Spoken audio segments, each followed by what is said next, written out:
Hey everybody, it's Big Lair here again with Jack's Private Coffee Corner on Patreon. This is the second video in this series, The Emails from a Ninja, my Japanese Father-in-Law's Secret Life book that I wrote. The first video was the introduction part of the book. Now I'm going to get into the emails. As I said, the reason I'm doing this is I just think it was a very interesting character study. You know, a lot of people, well, most of you I think are living outside of Japan. People have certain ideas about Japan from the media and maybe movies or something. Japan is much, much different than you would think. When I came here, I had all of these ideas in my head of how the country was going to be, and very little of that actually came true. It's much, much different. You know, it's so different than what you think it is. And on top of that, you know, I was able to meet this really amazing individual. And so the background story is that he has this secret life as a ninja that almost no one knows about. But also he's just a regular guy, a regular human being. He was a fantastic guy, actually. And he's no longer alive. He passed away. And I'm so glad I kept these emails from him and wrote this book, because he passed away last year. I won't say exactly when, but it was in May of 2018. It was really, really sad. You know, this guy, he literally treated me like his own son. Actually, my father-in-law and mother-in-law had 2 kids, 2 daughters, only 2 daughters, and I married their youngest daughter. And he really, really treated me like his own son. He was a tremendous guy. There's, you know, I can't say enough about him, how awesome he was. And he was just so knowledgeable about everything. He was very easygoing. In fact, probably one of the reasons I can deal with so many different people from different backgrounds, as I have in the last couple of jobs I've had, is because of my knowing my father-in-law. You know, he could meet anyone, and no matter what this person had going or what their viewpoints were, even especially if they disagreed with my father-in-law, or you know, they were the direct opposite of what he thought, he never got worked up, he never got excited, he never raised his voice ever. And he would just approach it as, oh, so you think this about that topic? Well, I think this for these reasons. So can you tell me why you think what you do? And he really wanted to know how you came to those conclusions. You know, he wasn't condescending in any way. He wasn't trying to make anyone feel bad. He really wanted to know, what was it that made you tick? What made you think something? And that was really interesting for me, because there were times, you know, when I met him, I was around 30 years old. And if I saw certain things, or if people did a certain thing, I might have said, that's crazy. That's nuts. What's up with that? Whereas he would look at it and go, I wonder why that person did that. Let's see. They had this kind of upbringing, and they lived in this area or this country. So maybe, you know, XYZ had an influence on them, and then because of ABC, they're doing this. He really wanted to know what motivated people and made people do things, what made people think things. So for me, that was a tremendously valuable education as far as life goes. You know, my real dad, you know, always talked about the school of hard knocks. Things are tough, this and that. Whereas my father-in-law approached it as, you know, everything, you know, wherever you go, whatever you're doing, it's a chance for learning. And rather than look at it negatively, just try to understand it. Take your ego out of it. Just try to understand the situation. So he was a fascinating guy. And I put some of these stories down into this book, 2 years worth of emails that he had sent. Not all of the emails in those 2 years, but ones that I felt, you know, had a good flow and keep an interesting story going. Okay, so I'm going to read from chapter 1, which is Winter 2011. And I'm going to read, in each of the chapters I have sort of an introduction, several paragraphs that kind of set up the season. So this is winter. So I'll read the introduction, and then I'll read the first email in this chapter, okay? Okay, here goes. 2011, the first winter. My family and I left Japan on January 7th, 2011. We had a happy life in Japan, a successful business, a city we liked, 2 cars, a large circle of good friends, wonderful food, and time to take vacations. What more could a person ask for? Or the question that I've been asked more times than I can remember, why did you leave Japan? The answer to that is a simple yet unbelievable one. It began around early May of 2010. Actually, now that I think back, it was maybe closer to March. Okay, back to the story here. It began around early May of 2010. Just before I woke up one morning, a voice told me that I needed to leave Japan with my family by New Year's Eve.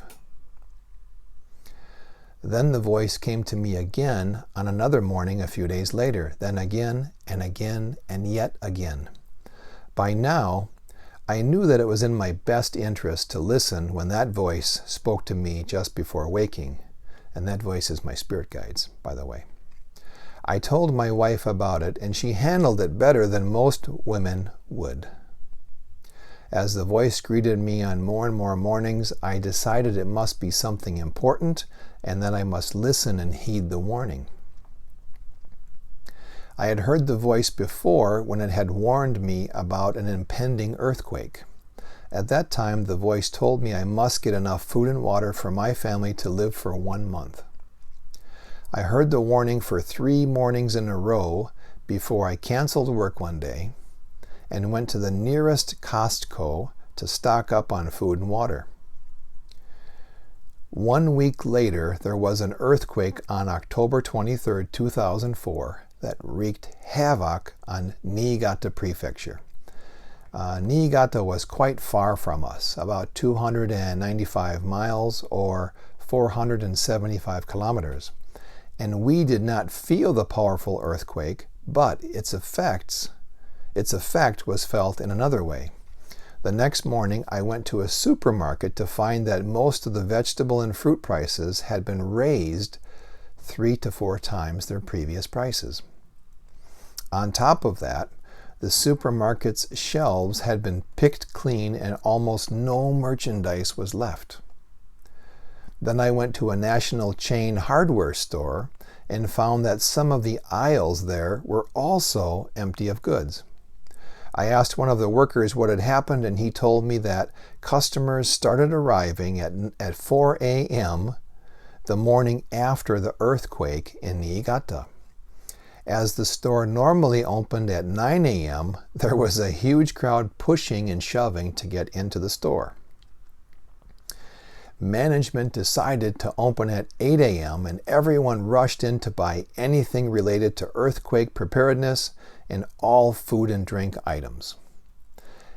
As we stood and talked, the worker and I, that is, I realized that even the samples that had been bolted to the shelves had been removed by panicked customers. The most important thing I learned was that the voice that had instructed me was obviously looking out for my best interests. Okay, getting back to 2010 and the voice I was hearing, you can imagine that I was listening this time as I'd already been helped once. While my family and I did not need to use our month's supply of food back in 2004, it did make me realize that there was a higher power looking out for us and that I needed to pay attention to any further communications. And so, with the warnings becoming more and more frequent, my wife and I decided to sell as many of our possessions as possible and prepare to leave Japan. I had never thought of living anywhere else and could not imagine working in another country, but I had faith that everything would work out.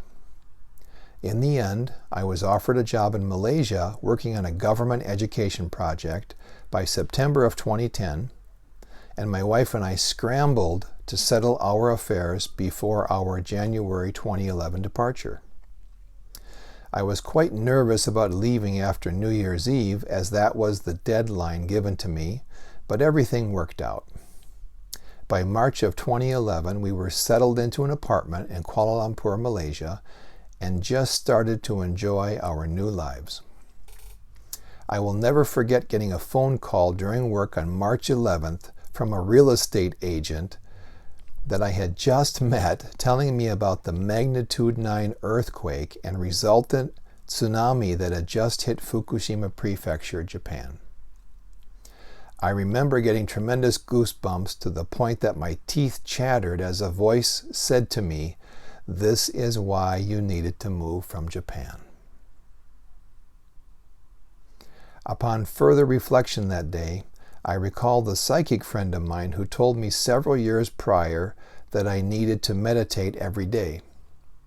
She was so insistent that I meditate that she said she would no longer speak to me until I could honestly say I had been meditating every day for 6 months.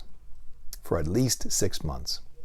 Surely she was able to see my future and knew that my ability to hear the universe speaking would be of paramount importance to that future.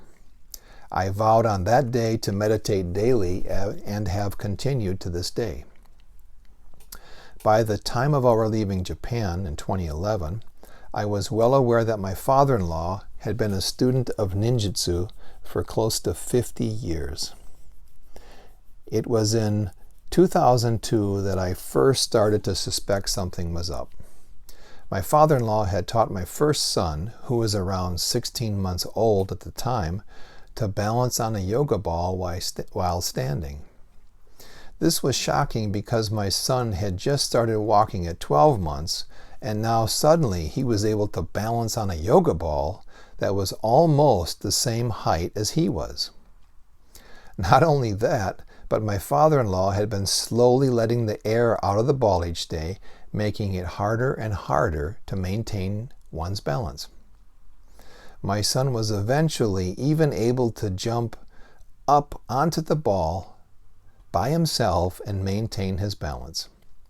While I was gone one day at work, my father-in-law had my wife take a photograph of my son balancing on my father-in-law's open hand. You know, he had his hand out like this with my son standing on it.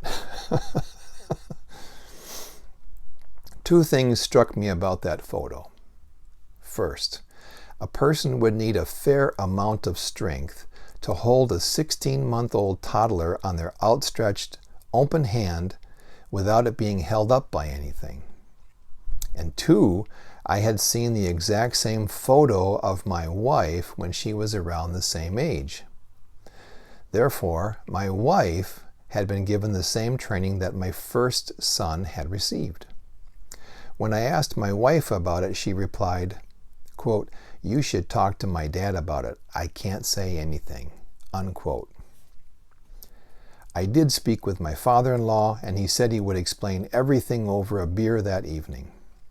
And so, my journey of learning about ninjutsu began as my father-in-law slowly relayed stories about his training and shared numerous insights about how the art had changed his life and guided the decisions he would make as a husband and then as a father.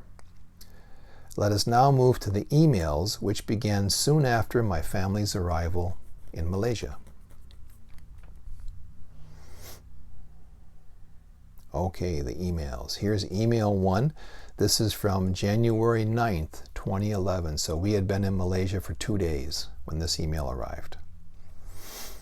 It says, "Dear Larry, my wife and I were so happy to get a message from Hanako, my wife and their second daughter, letting us know that you arrived safe and sound in Malaysia.